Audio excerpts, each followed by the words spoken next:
Nuevo bloque en Entre Líneas y nos vamos a meter a hablar de la situación internacional, puntualmente Medio Oriente, ¿no? Sí. Tenemos hoy en el mundo varios conflictos armados. Sigue Rusia con Ucrania, pero el de Medio Oriente fue ganando intensidad desde el momento en que Israel decidió atacar territorio iraní, ¿no? Sí. Y a posteriori después la incursión de los Estados Unidos bombardeando, bueno, puntos estratégicos de Irán en territorio iraní, naturalmente, bueno, lo cual pone a este conflicto sobre una línea compleja y delicada. Muchos creen que no estamos muy lejos de una tercera guerra mundial, por ejemplo. Lo planteó Rusia, ¿no? El gobierno ruso. Así es. Lo planteó como posibilidad y además lo que genera una gran incertidumbre de todo tipo. Incertidumbre con respecto a lo que puede pasar en el conflicto bélico en sí mismo, pero además incertidumbre política y económica. También, ¿no? también. Hay mucha turbulencia económica en los mercados, mucha confusión, y eso siempre impacta en aquellos mercados que son más inseguros, por ejemplo Argentina. Por ejemplo. ¿No? Y hablábamos con Pablo Hueve qué impacto puede llegar a tener esta definición del presidente Javier Milei tan directa y tan jugada en favor de la posición israelí, cómo puede impactar en la política exterior argentina. Así es. Bueno, lo escuchamos al profesor Pablo Hueve. Estados Unidos ha entrado en la agenda de Israel, lo que era al revés hasta no hace muchos años, de que Israel se movía de acuerdo a las necesidades geopolíticas de Estados Unidos. Hoy por hoy, Israel está llevando adelante una política exterior de unilateralismo en toda la región, no solamente con Irán. Y un recuerdo nomás, el discurso de Netanyahu de que Irán está a un paso de tener bombas atómicas, yo lo vengo escuchando desde 2012 en las Naciones Unidas. La cuestión es que acá hay dos objetivos declarados de Israel. Uno de ellos es, indudablemente, terminar con el programa nuclear iraní. Es probable que esté cerca de lograrlo. El segundo es cortar, interrumpir el nexo de armamento y financiamiento a grupos como Hamas o los mal llamados Houthíes. El grupo se llama Al-Ansar y son saidíes. Y lo tercero, que no lo ha dicho Israel, pero lo dijo ayer Donald Trump, el cambio de sistema político en Irán. En este contexto, es llamativo que las principales potencias aliadas de Irán, China por un lado y Rusia por el otro, estén más bien llamando la calma. Lo que pasa es que no les conviene la profundización del conflicto. China, porque depende de la energía de la República Islámica de Irán, pero además porque la potencia de China frente a Occidente es el comercio y el comercio necesita paz. Y Rusia, porque no está en condiciones de un nuevo frente de combate, ya tiene uno en el oeste con Ucrania y no está en condiciones de abrir uno en el sur. El problema acá sería si Pakistán y la India deciden ingresar por un lado o por otro. La verdad es que yo no creo que hoy por hoy alguien cruce la línea roja de utilizar armamento nuclear. Pero lo llamativo es también el silencio de los países de la Liga Árabe. Y, naturalmente, la sobreactuación de países como Argentina, que en lugar de llamarse a la prudencia, está llevando adelante, lamentablemente, una actitud irresponsable poniendo a la Argentina en la línea de fuego. Pablo, en este conflicto solamente hay una actitud y una estrategia defensiva de Israel, o se están jugando también cuestiones económicas detrás de intereses que persiguen los países que están en conflicto. No, naturalmente que no. Y de hecho que la participación de Estados Unidos va mucho más allá del programa nuclear iraní. Irán tiene una de las tres napas de petróleo más importantes del mundo, convencionales me refiero, y la segunda de gas.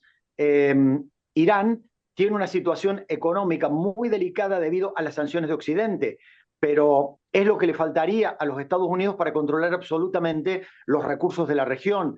Y por eso también sacarle un aliado esencial a China, que es precisamente nada menos que el país que le da petróleo y gas a la República Popular.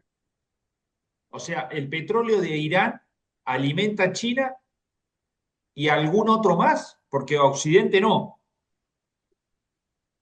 Ojo, Gonzalo, porque con las sanciones económicas, Irán lo que hace es tercerizar la venta, Claro. es decir, lo vende a través de Rusia y lo vende a través de China. pero obviamente con menores precios. Pero sí, efectivamente, está llevando adelante políticas de venta de petróleo a varios países. No a Occidente, es cierto, pero mientras Arabia Saudita siga existiendo, hoy por hoy lo llevan adelante los otros países del Golfo. ¿Cómo ves, voy a decir, la peligrosidad del unilateralismo de Netanyahu? ¿Cómo ves esta decisión de abrir tantos frentes a la vez, ¿no? De generar tantos frentes de conflicto de manera simultánea? Es cierto, Marcos, pero fíjate que varios de esos frentes no tienen posibilidad de responderle a Israel. Estoy hablando, Cisjordania prácticamente no existe. Gaza han destruido 4/5 partes de la infraestructura edilicia de esa región. Líbano es un estado fallido. Arabia Saudita está mirando para otro lado. ¿Quién de la región podría significar hoy un riesgo? Siria, porque no sabemos para qué lado va a apuntar el nuevo régimen, cuyo presidente es islamista, pero hasta ahora está haciendo bien los deberes y se ha reunido inclusive con Estados Unidos. No pierdan de vista, por favor, el papel de Turquía. A Turquía también le conviene toda esta cuestión porque ha vuelto a ser el líder del mundo islámico. Parecería que estamos volviendo a fines del siglo XIX con un imperio otomano que ahora es república. Pablo, mencionabas lo de Argentina. ¿Te parece sobreactuada la posición del presidente Milei frente a estos conflictos? Sobreactuada y peligrosa, Gonzalo. Sobreactuada primero porque en esa región Argentina debería participar con mucha prudencia, porque además está la cuestión Malvinas, con los votos de toda la región árabe y del tercer mundo de por medio. Y lo segundo, porque nos vuelve a poner en el eje de la mira del terrorismo internacional. Ya nos pasó una vez que quisimos jugar en primera con un plantel del Argentino A, con la época de Menem, y hoy no estamos en mejores condiciones que en la época de Carlos Menem. Mucho menos cuando la propia Secretaría de Inteligencia está siendo utilizada por la señora Bullrich para controlar las redes sociales de estudiantes y de periodistas. Obedece a una cuestión, parece puramente personal, no estratégica, Pablo, ¿no?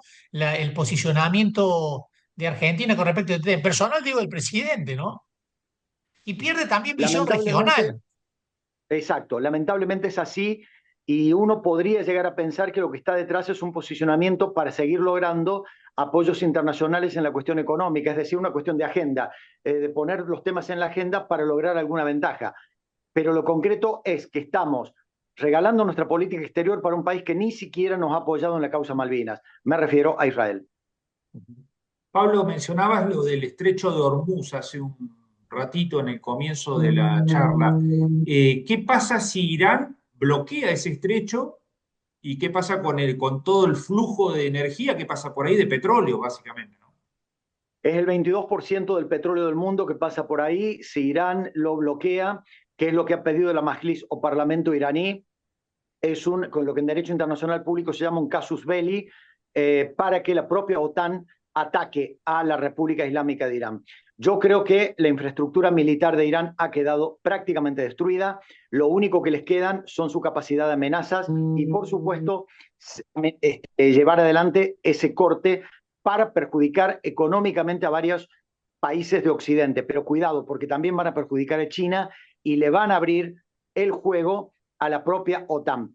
Hoy por hoy creo que Irán, que no lo va a hacer, pero tendría que renunciar públicamente a la cuestión del enriquecimiento de uranio si no quiere que, como dijo algún legislador republicano en Estados Unidos, lo conviertan en una playa de estacionamiento y lo devuelvan a la Edad Media. Bien. Bueno, Pablo. Pronto, Gonzalo, sí, el petróleo está subiendo en todo el mundo. ¿Cómo, perdón? Que el petróleo está subiendo en todo el mundo y eso afecta no solamente a las principales potencias occidentales, sino también a países del medio para abajo que necesitan recursos estratégicos para seguir funcionando.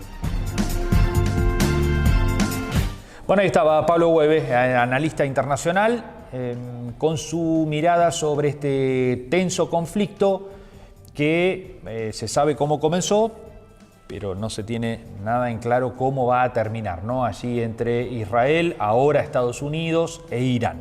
Así es.